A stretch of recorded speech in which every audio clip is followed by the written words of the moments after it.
ravie de vous retrouver pour un nouveau numéro de Check-up, votre magazine Santé et Bien-être. C'est un classique à l'approche de l'été, la chasse au kilo en trop bat son plein.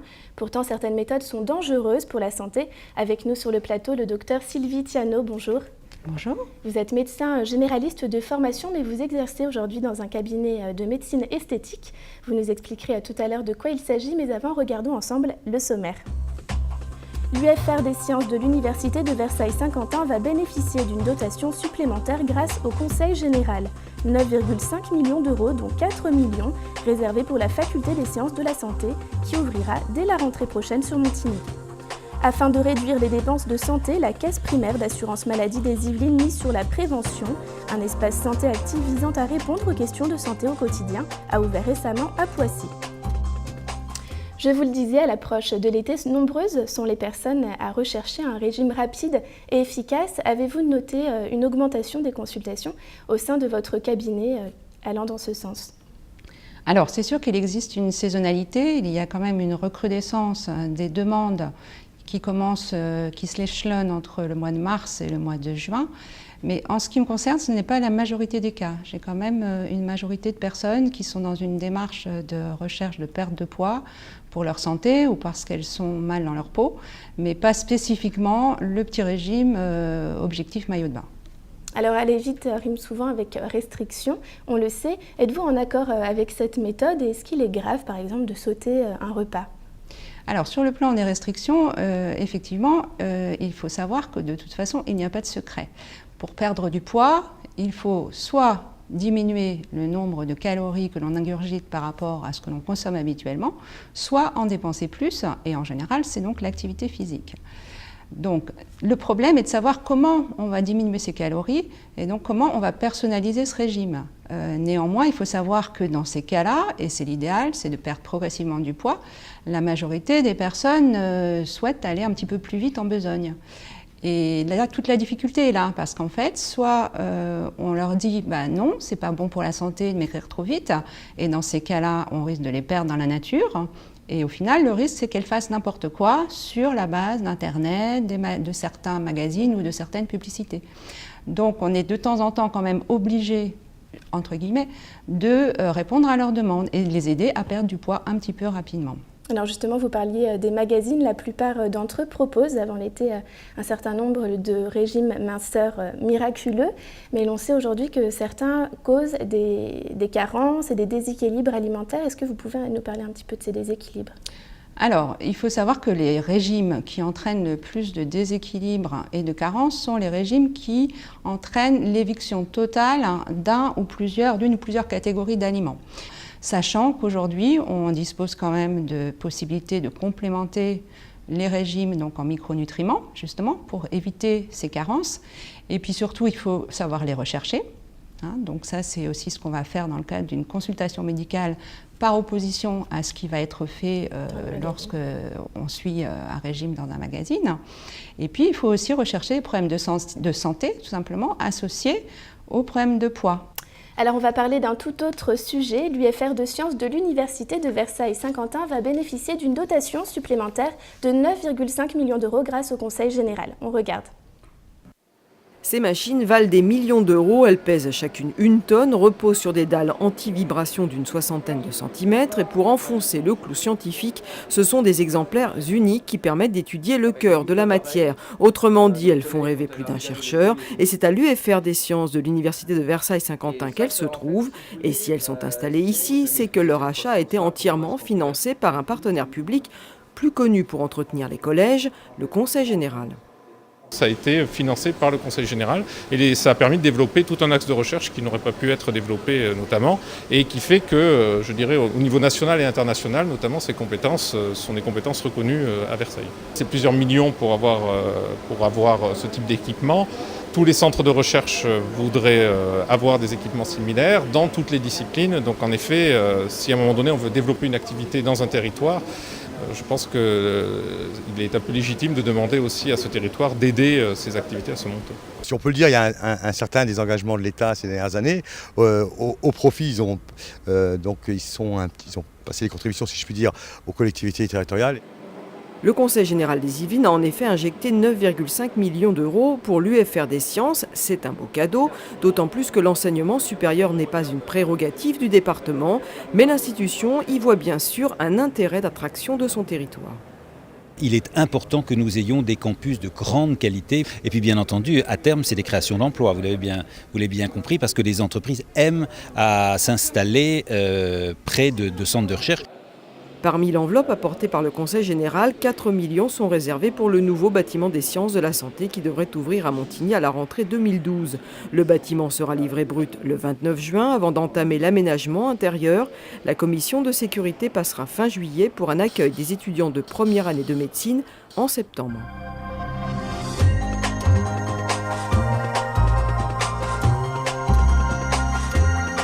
De retour sur le plateau de Check-up pour parler des régimes. Alors on parlait en première partie des méthodes les plus répandues et des risques qu'elles comportent. Mais comment savoir en fait si les kilos en trop ne sont pas tout simplement dans la tête ? Alors, le premier paramètre qui est, je dirais, le paramètre médical le plus souvent utilisé, c'est ce que l'on appelle l'indice de masse corporelle, qui est la mesure du poids sur la taille au carré. Donc ça, c'est un paramètre tout à fait objectif et qui permet de définir poids normal, surpoids et obésité avec ces 3 niveaux de gravité. Il faut savoir que ce paramètre est tout à fait imparfait, puisqu'en fait, il ne prend en compte, comme je vous disais, que le poids et la taille. Or, il ne va pas prendre en compte donc la répartition de la graisse et la composition du poids corporel. Or, certaines personnes vont par exemple avoir un poids qui se situe dans les limites de la normale, c'est-à-dire un indice de masse corporelle entre 19 et 25, tout en ayant un pourcentage de graisse beaucoup trop important. Et puis, il a été proposé récemment un nouveau paramètre très simple qui en fait consiste à dire que le tour de taille, qui est un paramètre très important, doit être inférieur à la moitié de la taille. Donc pour quelqu'un qui mesure 1,60 m, eh bien, il doit avoir un tour de taille inférieur à 80 cm. Très bien. Alors quels conseils donneriez-vous à une personne qui souhaite maigrir raisonnablement, étant donné les délais là avant l'été ? Quelqu'un qui veut perdre à peu près 2 à 4 kilos, voilà, avant l'été, eh bien, on peut quand même lui donner des petits conseils simples, tout en sachant qu'il faudrait là aussi personnaliser en fonction de chacun. On pourrait dire quand même que cette personne aurait tendance à consommer des protéines matin, midi et soir, ce qui n'est pas toujours le cas. Des protéines de bonne qualité, par exemple le matin avec un petit peu de jambon, tout simplement, ou un œuf dans la limite du raisonnable. De consommer des aliments, comme je vous le disais, qui ont une densité énergétique faible, c'est-à-dire en gros qui vont remplir l'estomac, mais qui ne vont pas apporter trop de calories par gramme. Donc ça va être le cas par exemple des légumes. Donc commencer un repas et consommer toujours de bonnes quantités de légumes. Ensuite, boire de l'eau, c'est aussi un petit peu le principe de ce type d'aliments, de remplir l'estomac pour développer la satiété. Autre conseil, remplacer les céréales du matin, par exemple, par des flocons d'avoine, qui vont moins augmenter le taux de sucre dans le sang. Et puis, je dirais, supprimer quand même les fritures, les frites. C'est quand même pas terrible pour la santé, ni pour le poids. Et puis, enfin, on pourrait dire, diminuer quand même la quantité globale de féculents et de pain. Par exemple, choisir du pain ou un féculent, mais pas les deux au même repas. Je vous propose maintenant de regarder notre second reportage consacré à un espace de santé active qui a ouvert récemment à Poissy. La sécurité sociale, cela ne sert pas qu'à rembourser les soins, cela peut aussi servir d'outil de prévention. Un nouvel espace santé active, le premier des Yvelines, vient d'ouvrir à Poissy. Ici, l'on peut trouver des informations, consulter un centre de documentation via notamment un cyberespace. Le but, rendre les gens acteurs de leur santé. Ce qu'on veut, c'est apporter donc, aux assurés des informations qui leur permettent de devenir acteurs de leur santé et de prendre en charge en fait leur santé. Il y a de plus en plus de personnes aujourd'hui qui ont des maladies lourdes et on souhaite effectivement que les personnes puissent prévenir ces maladies et qu'on puisse diminuer toutes ces maladies. Ces ateliers collectifs seront animés par des professionnels de santé. À compter du 15 juin, un atelier par jour sera proposé. D'abord donc sur le thème de l'alimentation, puis sur celui du dos et du cœur. Des enjeux de santé publique, car qui dit Prévenir dit mieux guérir et donc réduire les coûts de l'assurance maladie. Moins consommer de médicaments, moins consulter de médecins. Une étude interne démontrerait d'ailleurs qu'un tel dispositif étendu à l'échelle nationale pourrait permettre à l'assurance maladie de réaliser 200 millions d'euros d'économies. D'autres antennes santé active pourraient ouvrir, notamment à Saint-Quentin en Yvelines. L'accès est libre et gratuit.